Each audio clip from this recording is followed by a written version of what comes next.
My name is Peggy, and I am 35 years old. Nothing prepared me for what I saw that night. My parents, both in their 70s, stood shivering outside my own front door, lips blue from the cold, while inside my in-laws hosted an elegant dinner party with strangers. My father clutched his chest, his recent heart surgery scar hidden beneath layers that weren't enough against the freezing temperature.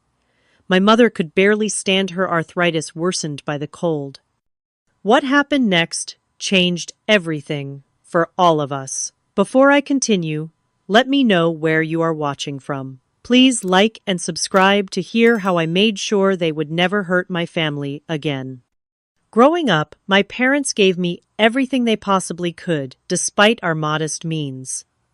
My father worked 2 jobs for 20 years straight, his hands always rough from labor, but gentle when holding mine. My mother stretched every dollar, making miracles happen at our dinner table, ensuring I never felt the pinch of our financial limitations. When I got accepted to college with a partial scholarship, they emptied their small savings account without hesitation. During those 4 years, they never once complained about their sacrifices. My father developed heart problems in his 60s, culminating in a triple bypass surgery just 8 months ago. His recovery had been steady but fragile, requiring daily medication and careful monitoring of his activity levels. My mother's severe rheumatoid arthritis had progressively worsened over the past decade, making simple tasks like opening doors or holding cups increasingly difficult. Despite these challenges, they maintained their independence, living in the same small ranch house where I grew up, just 15 minutes from my new home. Our family traditions remained strong despite my busy career. Sunday dinners were sacred, and I called them daily, often on my lunch breaks. They beamed with pride at my career achievements, framing my first business card and displaying it prominently on their refrigerator. When I landed my first promotion, my father cried with joy, saying I had exceeded all his dreams for me. I met Robert at an industry conference 7 years ago. He worked for a competing agency, but charmed me completely during a panel discussion where we both served as speakers. His confidence and ambition mirrored my own, and our shared passion for creative marketing strategies gave us an instant connection. After exchanging business cards, we met for coffee that expanded into dinner and eventually a whirlwind romance. Within a year, we were married in a ceremony that, looking back, contained warning signs I chose to ignore. Our early marriage seemed idyllic. We supported each other's careers, celebrated wins together, and purchased a small starter condo that we spent weekends painting and furnishing. Robert would make breakfast on Sunday mornings before we headed to my parents' house for dinner. In those early days, he seemed genuinely fond of my parents, bringing my father special coffees and helping my mother with household repairs. The first warning signs emerged so subtly that I dismissed them, like how Robert would always take calls from his parents regardless of what we were doing, or how their opinions seemed to outweigh anyone else's, including mine. My first encounters with my in-laws, Nancy and Walter, should have raised more red flags than they did. They arrived at our engagement party in matching designer outfits, surveying my parents' modest home with barely concealed disdain. Nancy commented on how charming it was to see simple living in this day and age, while Walter asked my father about his investment portfolio, scoffing when Dad mentioned his pension plan. During wedding planning, they insisted on controlling aspects that traditionally belonged to the bride's family, questioning every decision I made about flowers, venue, and food. "You clearly haven't been to many proper weddings," dear Nancy told me when I selected wildflowers for my bouquet. "Let me handle this so you don't embarrass Robert." Robert minimized their behavior, calling his mother particular and assuring me that their intentions were good. "They just want the best for us," he would say, after particularly cutting remarks. "They come from a different world." I believed him because I wanted to convincing myself that they would warm up to me and my family over time. My career trajectory accelerated faster than Robert's, though I was careful never to emphasize this fact. After 5 years of dedicated work at my marketing firm, I landed a major pharmaceutical client that transformed our agency's portfolio. My innovative campaign strategy earned me both a significant promotion and a substantial performance bonus. When I called Robert with the news, his congratulations sounded genuine, but when I arrived home with champagne, I found him sullen. "Great work," he said, glass barely touched. "I guess I need to step up my game to keep up with you." I suggested using my bonus as a down payment on a house, something we had discussed theoretically but never actively pursued. The idea seemed to rejuvenate Robert's mood, and he immediately called his parents to share the news. That weekend, Walter arrived with printouts of neighborhoods he deemed acceptable, all well above our planned budget. When I mentioned more affordable options, Nancy patted my hand condescendingly. "This is why generational wealth matters, dear. You think small because that is what you know." Despite their interference, we found a perfect Tudor-style home in a prestigious neighborhood that was stretching our budget but still feasible with my bonus. I contributed 70% of the down payment, a fact that Robert asked me not to mention to his parents. "They just assume I am doing well enough to handle this," he explained. "Why disappoint them?" The house represented everything I had worked for my whole life. 3 bedrooms for the family. We planned to start a home office for late-night work, and most importantly, a first-floor guest suite that would be perfect for my parents, as they aged and potentially needed to stay with us. Robert seemed less enthusiastic about this feature, but agreed it was practical. During their first visit to the new house, my in-laws arrived with a decorator who walked through each room, taking notes without asking our permission. Nancy pointed out every flaw, from the outdated kitchen that had actually been renovated just 5 years prior to the cramped master bedroom that was twice the size of our condo bedroom. "We will fix all this," she assured Robert, "not me. Your father knows people who can transform this place." As our housewarming party approached, I spent weeks planning a warm, intimate gathering to celebrate this milestone.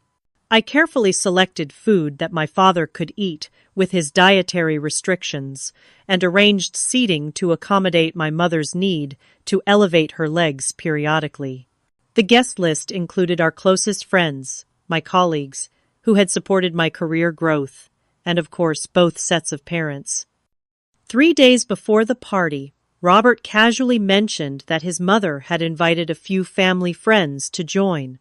When I asked for details, he vaguely mentioned some couples his parents socialized with and assured me it would only be 4 or 5 additional people.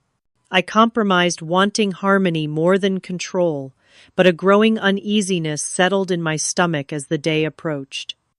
The morning of our housewarming party dawned bright and crisp, with that perfect fall chill that makes gathering indoors feel cozy and right.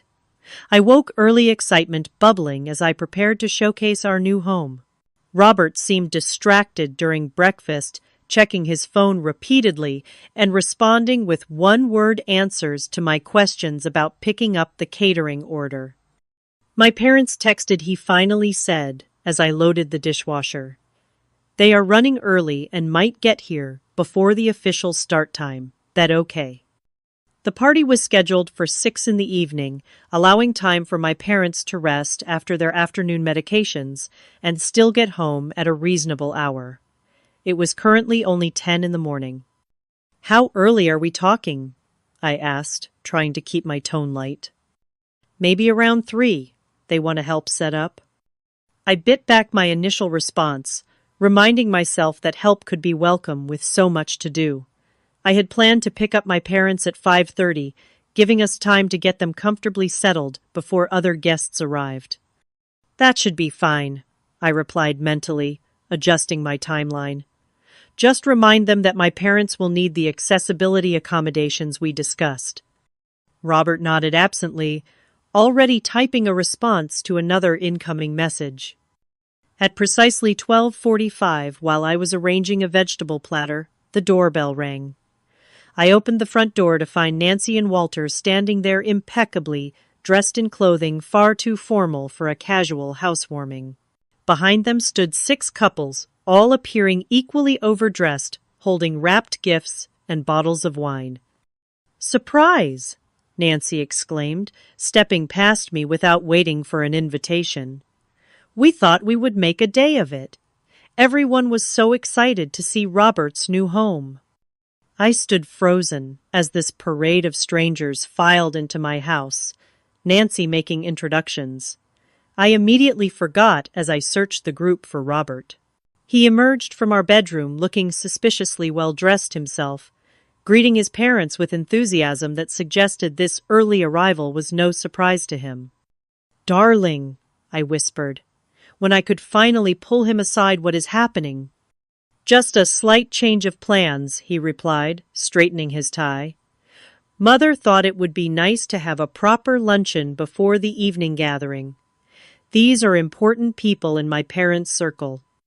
Before I could respond, Nancy was beside us, critiquing the simple decorations I had placed around the living room. "These are charming in their way," she said, removing a handmade centerpiece my mother and I had created. "But I brought some more suitable arrangements." She snapped her fingers, and Walter carried in elaborate floral displays that must have cost hundreds of dollars each. Over the next hour, I watched in stunned silence as my carefully planned party transformed. Nancy rearranged furniture, relegating family photos to drawers, and replacing them with artistic arrangements I had never seen before. Walter's friends brought in cases of expensive wine, making dismissive comments about the selections I had purchased. "Robert mentioned you were still developing your palate," one man commented, as he placed my wine bottles out of sight below the bar cart. The true shock came when a catering van pulled into our driveway and 3 uniformed servers began unloading equipment I had never ordered. "We took the liberty," Walter explained when he caught my confused expression. "Your grocery store platters were thoughtful, but not quite appropriate for the guests we invited." Throughout this takeover, Robert avoided me, busying himself helping his father set up an impromptu bar in our dining room, or escorting newly arriving guests on tours of our home. With each passing minute, I felt increasingly like a stranger in my own house. The final straw came when I overheard Nancy referring to the home as Robert's new place to a woman dripping in diamonds. "We always knew he would end up in this neighborhood," she said. "Of course there will need to be significant upgrades if they start a family. The kitchen is workable, but hardly up to standard." Walter joined them, adding, "We are discussing converting the guest suite into a proper library, much better use of the space." The guest suite I had specifically chosen for my parents. I finally cornered Robert in our bedroom, where he was inexplicably changing into an even more formal shirt. "What is happening?" I demanded. "Who are these people? Why is your mother removing our things and talking about renovation plans we never discussed?" "Peggy, you are overreacting," he said, voice low but irritated. "These are influential people who can help both our careers. Mother is just excited and maybe overstepping a bit, but it is coming from a good place." "Overstepping, Robert? There are caterers in our kitchen that I did not hire. Your mother is talking about removing the guest suite we planned for my parents. And speaking of my parents, I need to leave soon to pick them up." A flash of something like panic crossed Robert's face. "About that. Mother thought it might be better if your parents came another time. This gathering has become more formal than we planned." I stared at him, ice forming in my chest. "My parents are coming. This is our housewarming, not your mother's social climbing event. I am leaving to pick them up in 20 minutes, and I expect you to make sure they are welcomed properly." Nancy appeared in the doorway, as if summoned by our disagreement. "Everything all right in here, Robert? Senator Wilson is asking about your work on the Thompson campaign." "Coming, Mother," Robert replied, turning from me without resolving our conversation. Before heading out, I found Robert again, surrounded by his father's friends. "I am going to get my parents now. Please remember that Dad needs easy access to his medication in the refrigerator, and Mom will need her special chair with the cushions." Sure, he nodded distractedly. "We might still be at lunch when you return. Just come around to the back patio." As I drove to my parents' house, my phone buzzed with a text from Robert Slight, change of plans. "We'll explain when you get back." I called immediately, but it went to voicemail. I tried again with the same result. My parents were waiting dressed in their Sunday best, my mother having had her hair done specially for the occasion. My father proudly wore the sweater I had given him last Christmas. "The house all ready for the big reveal?" Dad asked, as I helped Mom into the car. "It looks wonderful," I lied, not wanting to worry them. "Everyone is excited to see you both." The knot in my stomach grew tighter as we drove back, my calls to Robert continuing to go unanswered. When we turned onto our street, I immediately sensed something was wrong. The driveway and both sides of the street were lined with luxury vehicles I did not recognize. A young man in what appeared to be a valet uniform stood at the end of our driveway looking confused as I pulled up. "Sorry, ma'am, the driveway is full. Are you here for the Cunningham dinner?" "This is my house," I said, a chill running through me that had nothing to do with the dropping temperature. The valet looked embarrassed and stepped aside, allowing me to pull into the last remaining space near the garage. Music and laughter spilled from the house far more than the dozen or so people I had left behind. My mother looked at me with confusion. "My goodness, how many people did you invite, dear?" "Not this many," I admitted, helping her from the car, while Dad slowly extracted himself from the passenger seat. We approached the front door, my father already breathing heavily from the short walk. The temperature had dropped significantly with the setting sun, and I noticed both my parents shivering slightly in their light jackets, appropriate for a quick transfer from car to house, but not for extended time outdoors.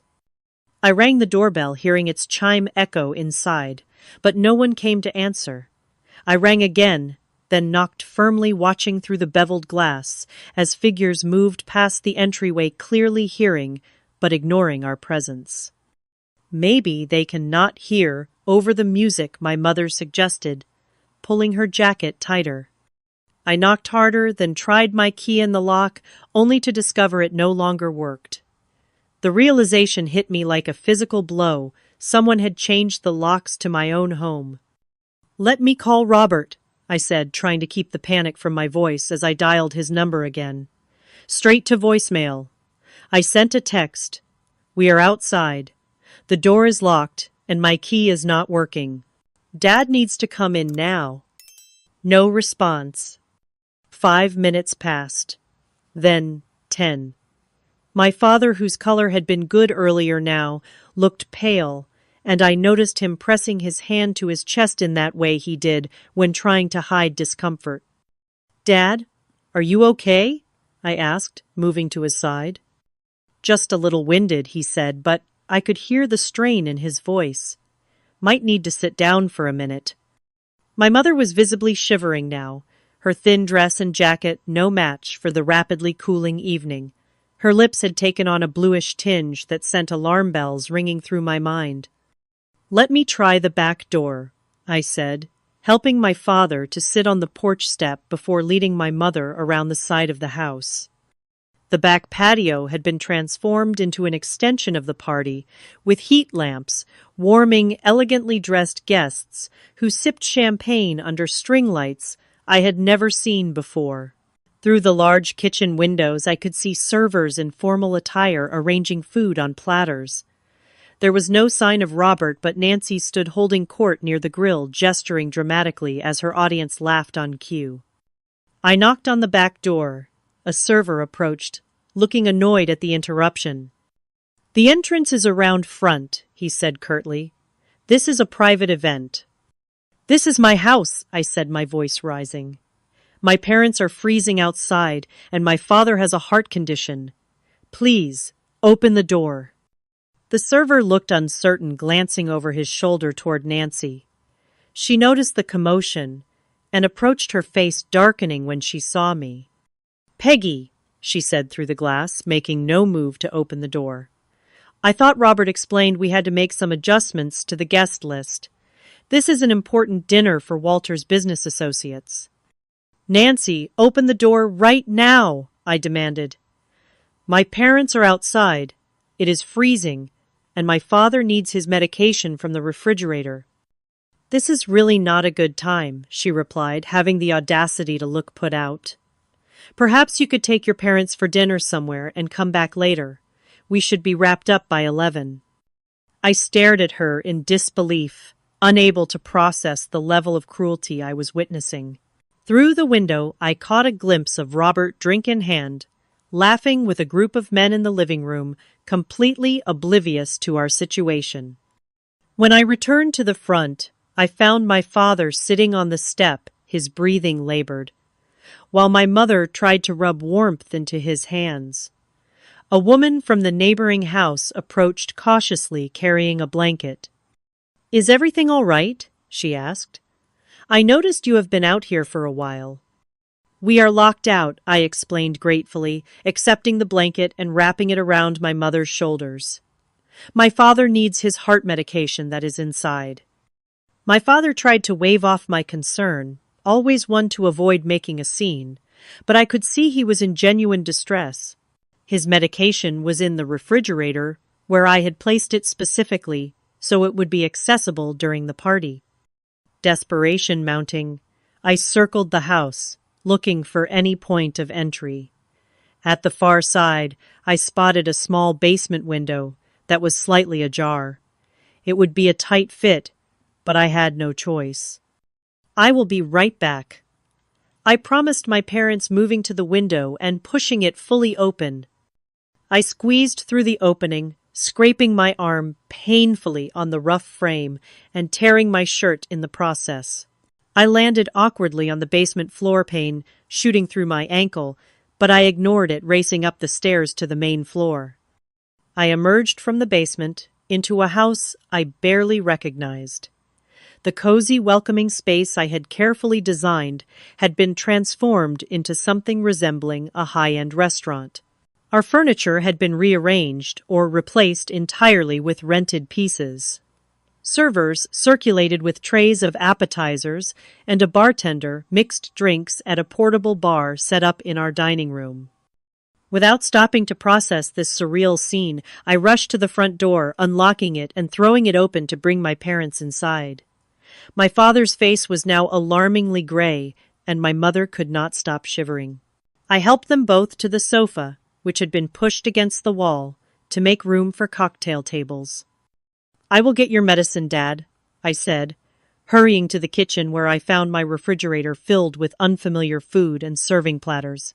I located my father's medication, tucked behind a tray of canapés, and rushed back to him, helping him take it with trembling hands.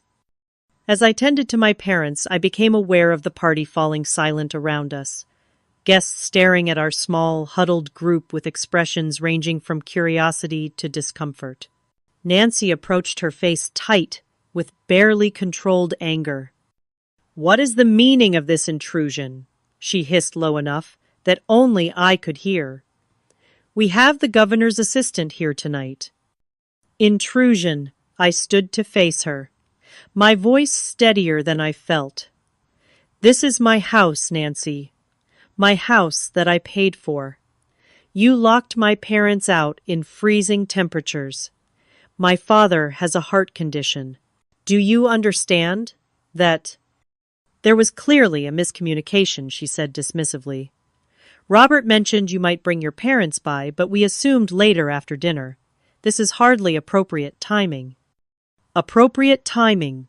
They have been outside for nearly 30 minutes because someone changed my locks without telling me. Nancy's eyes narrowed. The security in this neighborhood requires proper precautions. Robert agreed the locks needed upgrading. Where is Robert? I demanded, scanning the room. Nancy gestured vaguely toward the kitchen, discussing business opportunities with Walter's associates. I would appreciate if you did not disturb them with this domestic matter. I found Robert in the kitchen, drink in hand, engaged in animated conversation with 3 older men. His face dropped when he saw me, a flash of guilt quickly replaced by irritation. "Peggy," he said, voice overly bright, "I was just telling these gentlemen about our marketing approach to healthcare clients." "My father nearly collapsed outside," I said. Without preamble, someone changed our locks. "Why did you not answer your phone?" Robert glanced nervously at the men beside him. "There must have been a miscommunication. I thought we discussed your parents coming another time since the party evolved into more of a business dinner." "No, Robert, we did not discuss that. And even if we had you, let my parents stand outside in the cold for half an hour." My father's lips were blue. "You are overreacting," he muttered, guiding me away from his companions. "It cannot be that cold yet. It is only October." As if to punctuate the absurdity of his statement, a commotion arose from the living room. We rushed in to find my father slumped against my mother, his face contorted in pain. "Dad!" I cried, pushing past startled guests to reach him. "Chest hurts," he gasped, clutching at his shirt. My mother looked up at me, tears streaming down her face. "He said he feels like his last heart attack." Without hesitation, I pulled out my phone and dialed emergency services, giving them our address and my father's condition. Around me, the party had ground to an uncomfortable halt, guests watching the drama unfold with wine glasses still in hand. Nancy appeared at Robert's side, whispering furiously, "Cannot this wait? You are embarrassing us in front of everyone." I whirled on her phone, still pressed to my ear. "My father might be having a heart attack because you left him in the cold. Do you understand that he could die?" Walter materialized next to his wife, his face flushed with either alcohol or anger. "Now see here, young lady. There is no need for hysterics. Your father looks fine to me, just a little winded." The paramedics arrived within minutes, pushing through the crowd of party guests to reach my father. They quickly assessed his condition, determining he was showing signs of both hypothermia and cardiac distress. As they prepared to transport him to the hospital, I heard Walter complaining to Robert about the scene we were causing. I rode in the ambulance with my parents holding my mother's trembling hand as she watched the paramedics work on my father. The hospital emergency room received us immediately, whisking my father away for treatment, while a kind nurse helped my mother, who was also showing signs of exposure. "How long were they outside in those temperatures?" the doctor asked me after examining my father. "At least 30 minutes, I replied, shame and rage battling within me, maybe longer. He shook his head. "With his cardiac history and age that was dangerously long, we will monitor him overnight. His body temperature is still below normal, and I am concerned about the strain on his heart." My mother was treated for mild hypothermia, given warm blankets and hot drinks until her shivering subsided. She refused to leave my father's side, so the staff brought a recliner into his room where she could rest comfortably. Around midnight, as I sat, watching my parents finally sleeping peacefully, my phone rang. It was Robert. "Are you coming home soon?" he asked, as if inquiring about a delayed commute rather than a family emergency. "My father is being kept overnight for observation," I replied, keeping my voice low. "I am staying with them." "The party is winding down," he said. "Your dramatic exit was quite the topic of conversation." "Dramatic exit," I repeated, unable to believe what I was hearing. Robert, my father, could have had another heart attack, Do you understand that? Mother says he was clearly just cold and tired. You know how your parents exaggerate their health issues for attention? Something inside me snapped at that moment. A final thread of loyalty or love, or whatever, had been holding our marriage together. Robert, I said, my voice calm, despite the storm raging inside me, do not be there when I get home tomorrow. I mean it. You are being irrational, he replied. Mother and father went to a lot of trouble to arrange this dinner, for my benefit, for our benefit. The least you could do is be grateful for their involvement. Grateful. They locked my parents out of my house and nearly killed my father. Your mother rearranged our home without permission. Your father brought in strangers who treated me like staff. And you stood by and allowed all of it. It was a misunderstanding, he insisted. If your parents had called ahead to confirm the timing... I hung up, unable to stomach another word of his delusional justifications. Looking at my parents vulnerable in their hospital beds, I made a decision that would change all our lives. This would never, ever happen again. When I returned to our house the following afternoon, having secured my father's stable condition and comfortable discharge planned for the next day, I found my in-laws still there. The party debris had been mostly cleared away, presumably by the caterers, but evidence of the evening remained in the form of wine stains on our new carpet and cigarette burns on the wooden coffee table we had carefully selected, together. Robert sat at the kitchen island, looking haggard but defiant. Nancy and Walter occupied our living room sofa, both wearing expressions of injured dignity, as if they were the wronged parties in this scenario. Finally decided to come home, I see Nancy greeted me her tone, suggesting I had been off on a frivolous adventure rather than a hospital vigil. I ignored her, addressing Robert directly. How is my father doing? Did you bother to call and check? Robert had the grace to look slightly ashamed. I figured you would let me know if there was any change. Nancy stood smoothing her immaculate slacks. Well, now that this little drama has settled, we should discuss the dinner party. Despite your unfortunate exit, it was quite successful. Senator Wilson's aide mentioned possibly connecting Robert with their media team. I stared at her, wondering if I had entered some parallel universe where human decency did not exist. My father is in the hospital because of you, and you want to talk about networking opportunities. Now, Peggy Walter interjected, let us maintain perspective. Your father has health problems. That is hardly our fault.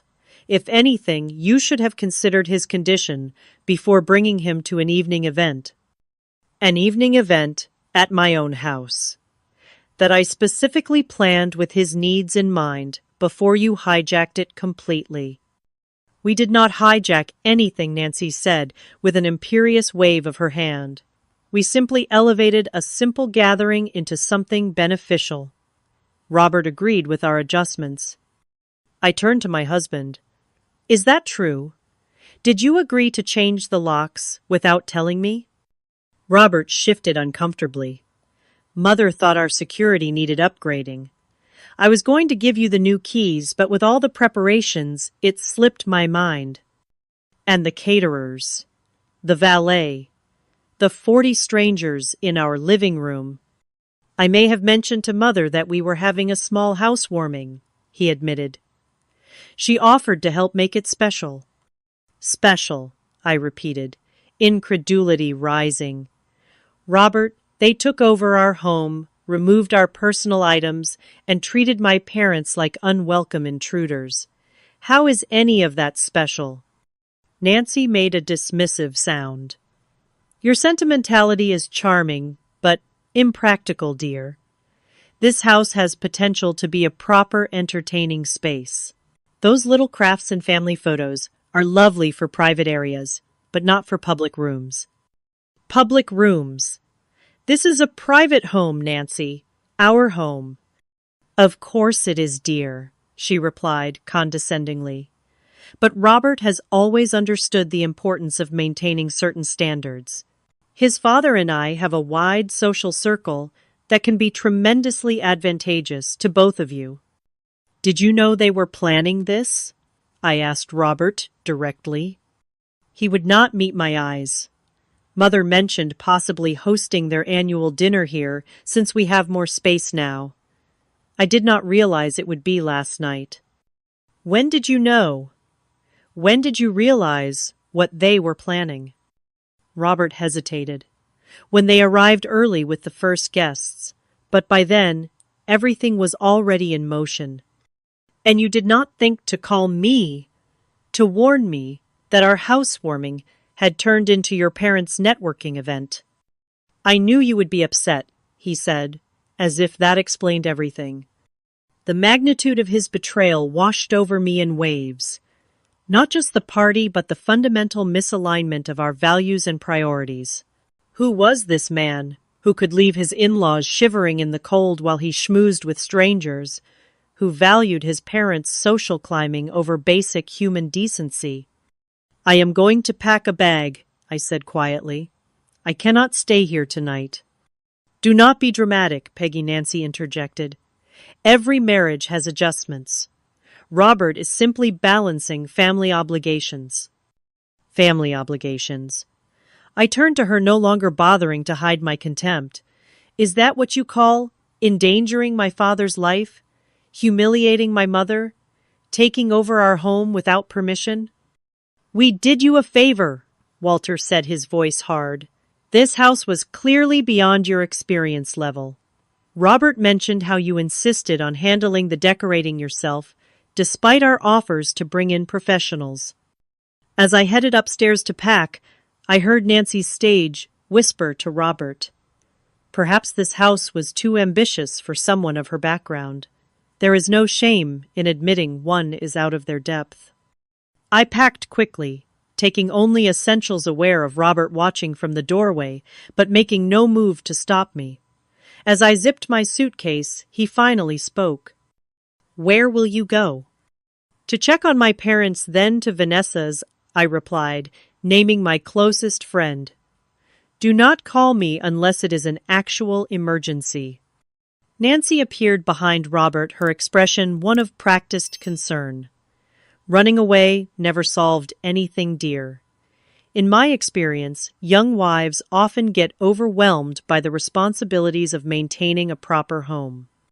I walked past them both without responding, my mind already shifting from emotional hurt to strategic planning. This was no longer about a ruined party or even a betrayal of trust. My parents had been put in actual physical danger, and the casual cruelty with which my in-laws dismissed this fact revealed a toxicity I could no longer ignore. At Vanessa's apartment that evening, I broke down, completely releasing tears I had held back for my parents' sake.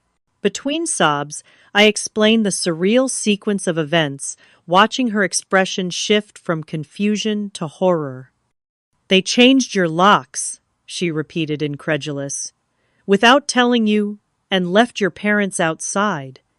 They act like I am overreacting, I said, accepting the tissue she offered.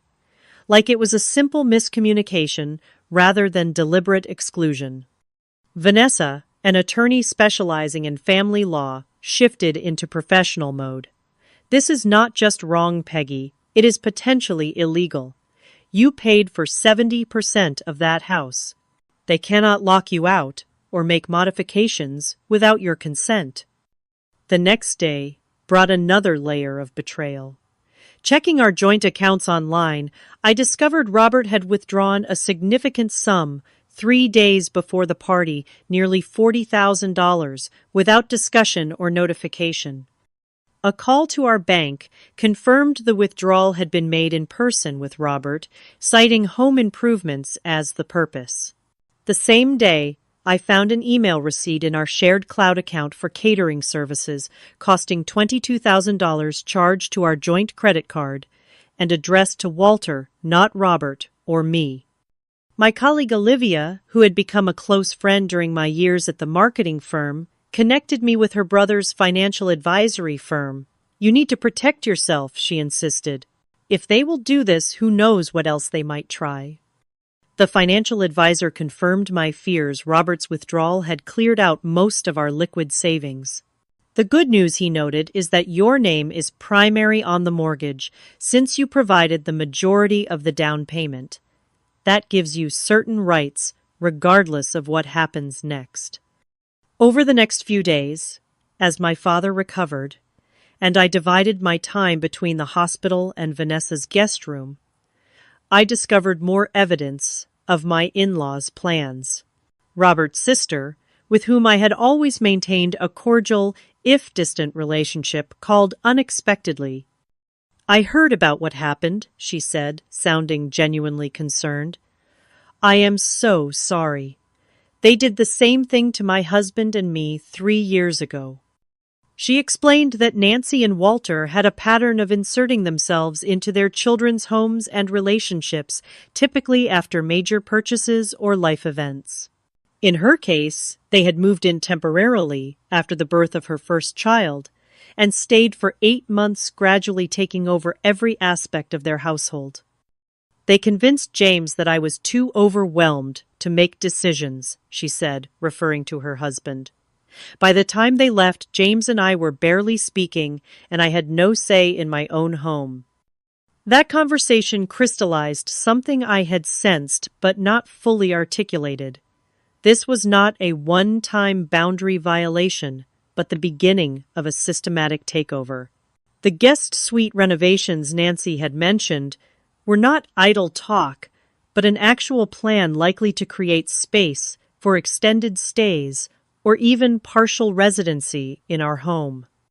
With this realization, my hurt began transitioning to something more productive, righteous, anger, and determination. This was no longer just about saving my marriage, which, honestly, might be beyond repair. This was about protecting my parents, my assets, and my future from people who had demonstrated they had no respect for my boundaries or well-being. After a week of strategic planning with Vanessa and consultations with both financial and legal advisors, I was ready to reclaim what was mine. I chose a Tuesday morning when I knew Robert would be at work, arranging for a locksmith to meet me at the house with a police escort, something Vanessa had suggested given the existing lock-changing situation. I am the primary owner, I explained to the sympathetic officer who accompanied me. My in-laws changed the locks without my knowledge or consent while I was not home.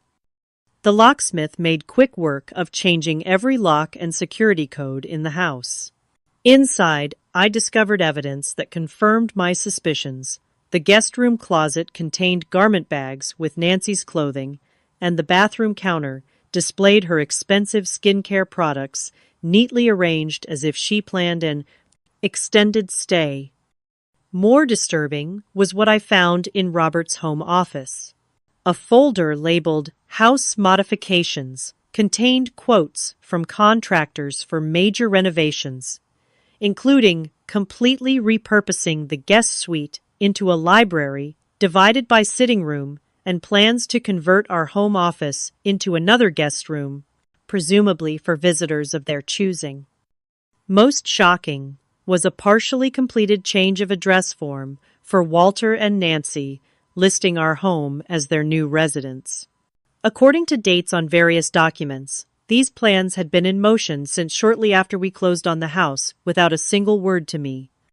With the locks secured and evidence documented, I arranged a meeting with Robert, Nancy, and Walter at my attorney's office, neutral territory, where emotions could be contained within professional boundaries. This is completely unnecessary, Walter blustered, as they arrived, clearly uncomfortable in this setting. Family matters should be handled privately. I agree, my attorney replied smoothly.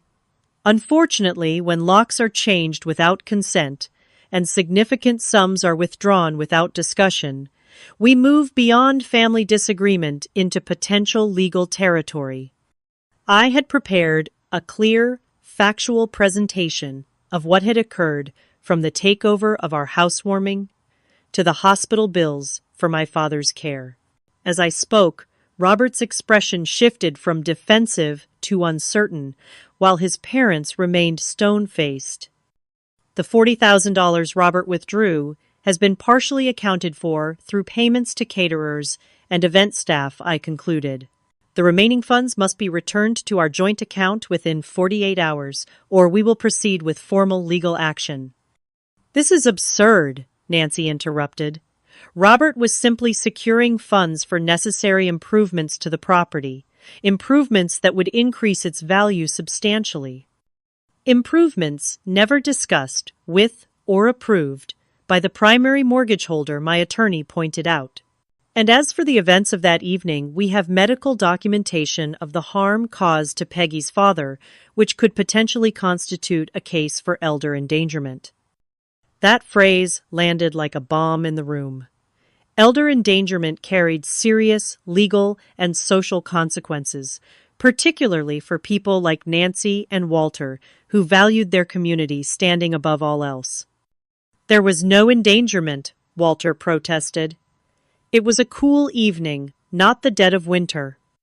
My attorney silently placed my father's medical report on the table where terms like cardiac distress, precipitated by exposure, and hypothermic symptoms were clearly highlighted. Robert, who had remained largely silent, finally spoke. "What do you want, Peggy? Just tell me what you want to resolve this." I had given this considerable thought, balancing my anger with practical considerations.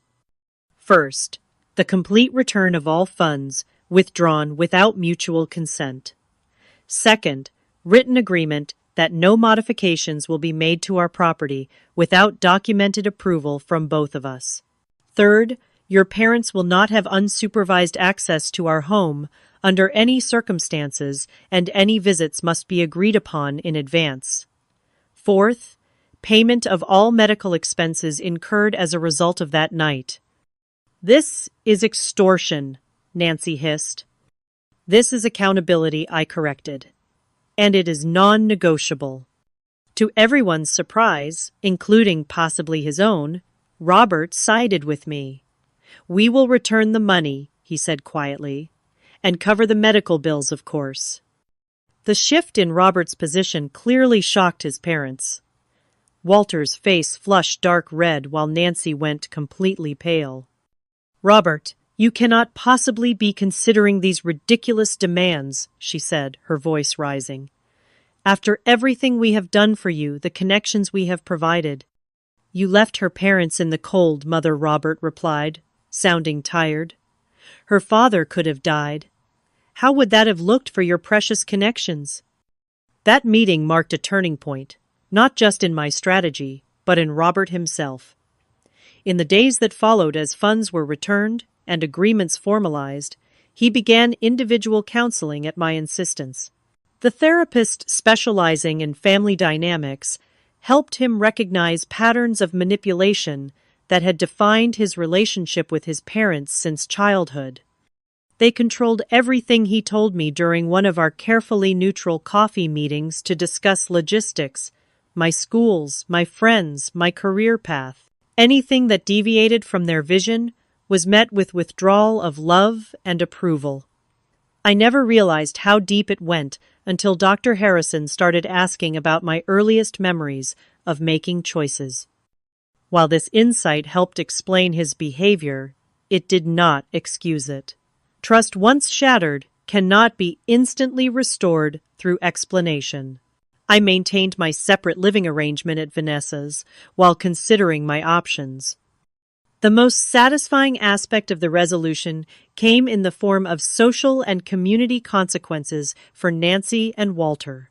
Word of the incident spread through their carefully cultivated social circle, with my attorney's precise choice of words, elder endangerment, carrying particular weight. Invitations to key social events suddenly stopped arriving. Board positions were quietly not renewed. The currency they valued most, social standing, experienced significant inflation. Robert's sister reached out again, this time with other siblings on the call, all sharing similar stories of boundary violations and manipulation. For perhaps the first time, they spoke openly about patterns they had individually experienced, but never collectively acknowledged. This family therapy of sorts seemed to strengthen Robert's resolve to establish healthier relationships with his parents. As for our marriage, it hung in a delicate balance. The core breach of trust when Robert chose his parents' wishes over my well-being, and worse, over my parents' safety, had created a chasm not easily bridged. Yet his willingness to acknowledge the wrongdoing and take concrete steps toward change left the door open, if just barely, to potential reconciliation. "I understand if you want to divorce me," he said during a particularly honest conversation. "What happened is unforgivable, but I want you to know I am committed to changing whether we stay together or not. I never want to be that person again." I had separation papers prepared, but not filed a contingency plan rather than an immediate intention. As Robert continued therapy and maintained appropriate boundaries with his parents, I allowed myself to consider the possibility of rebuilding rather than discarding our relationship. "Trust takes time," my own therapist reminded me, "and it is okay to protect yourself while you evaluate whether that trust can ever be fully restored." 6 months after that fateful night, our lives had found a new pattern. My father's health had stabilized, his cardiac function returning to baseline with proper medication and care. My mother's arthritis remained challenging but manageable, and the emotional trauma of that night had faded, though not disappeared entirely. Our house, truly my sanctuary now, had been reclaimed room by room. The guest suite remained intact, ready for my parents' visits, which occurred regularly, but always with advanced planning and clear expectations. The formal decorations Nancy had installed were donated or returned, replaced by items that reflected my taste and our actual lifestyle. My career continued to flourish, with the perspective gained through personal crisis, oddly enhancing my professional judgment. Priorities became clearer, and I found myself better able to distinguish between truly important matters and mere urgencies. My team noticed and responded positively to this evolved leadership style. The relationship with my parents deepened through our shared trauma and recovery. Sunday dinners resumed, now alternating between their home and mine, creating new memories to overlay the painful ones. My father, never one for deep emotional discussions, found ways to express his feelings through small gestures, like bringing me coffee prepared exactly how I liked it, or sending me articles he thought might interest me. "We never doubted you would make things right," my mother told me during one quiet moment. "Even that night, as scared as we were, we knew our daughter would fix it." Their faith in me became a source of strength I drew upon during the more difficult days of rebuilding my life. Their wisdom about forgiveness, without forgetting about setting boundaries while keeping your heart open, guided me as I navigated the complex aftermath. As for Robert, our relationship underwent its own transformation. After 3 months of separation, during which he maintained his commitment to therapy and establishing appropriate boundaries with his parents, we began the tentative process of reconciliation. This was not the automatic resumption of our previous marriage, but the careful construction of something new and hopefully stronger. "I have never stood up to them before," he admitted during one of our counseling sessions. "Not really. I thought I was keeping peace, finding compromises, but I was actually just avoiding conflict at all costs, including the cost of your trust and your parents' safety." The journey was neither smooth nor guaranteed. We established a detailed relationship agreement with clear expectations and boundaries, particularly regarding his parents. Nancy and Walter were permitted limited supervised contact, only with immediate consequences for any boundary violations. The first such visit was awkward and tense, but necessary to establish that the old dynamics would not be tolerated. "Your home is lovely, dear," Nancy said, with obvious effort, the compliment foreign on her lips. Thank you, I replied, simply neither seeking nor expecting more. They had been required as part of our agreement to provide financial restitution for all medical expenses related to that night. This tangible acknowledgement of harm done was non-negotiable from my perspective, regardless of any emotional reconciliation that might or might not occur. The experience transformed me in ways I never anticipated. I discovered reserves of strength I had not known I possessed, and learned that standing firm was not the same as being rigid. Setting boundaries was not an act of vengeance, but of self-preservation and protection for those I loved most. At work, I found myself in a natural mentorship role, particularly for younger women navigating complex professional relationships. Without sharing all the personal details, I was able to offer guidance on recognizing manipulation, setting appropriate boundaries, and advocating effectively for oneself. You seem different, my colleague Jordan observed, after a particularly challenging client meeting where I had maintained my position despite significant pressure, more certain somehow. I learned that protecting what matters is not selfish, I replied. It is necessary. Creating a new normal took time and intentional effort. Our home gradually became a true reflection of our values rather than a showcase or battleground. Supportive friendships like those with Vanessa and Olivia deepened through the crisis, while more superficial relationships naturally fell away. I found a healthier balance between career ambition and personal well-being, no longer measuring success solely through professional achievements. The perspective gained through nearly losing my father made crystal clear what truly mattered in life. The most profound lesson was understanding that family is defined by respect and care, not merely by blood or legal ties. The people who truly deserve a place in your life are those who honor your boundaries and value your well-being. Sometimes those people are relatives, and sometimes they are friends who become family by choice. Standing up for yourself and your loved ones is not an act of revenge, but of necessary self-preservation. The boundaries we create protect love rather than diminish it, creating safe spaces where genuine relationships can flourish without manipulation or fear. When crisis strikes, it reveals the true character and priorities of everyone involved. This painful clarity, while initially devastating, ultimately provides the information needed to build a life aligned with authentic values rather than external expectations. Looking forward, I focus on creating a future built on genuine respect and mutual care. The journey has been difficult but necessary, and I carry forward not bitterness but wisdom, not anger but discernment about who deserves a place in my inner circle. Have you ever had to stand up to family members who crossed your boundaries?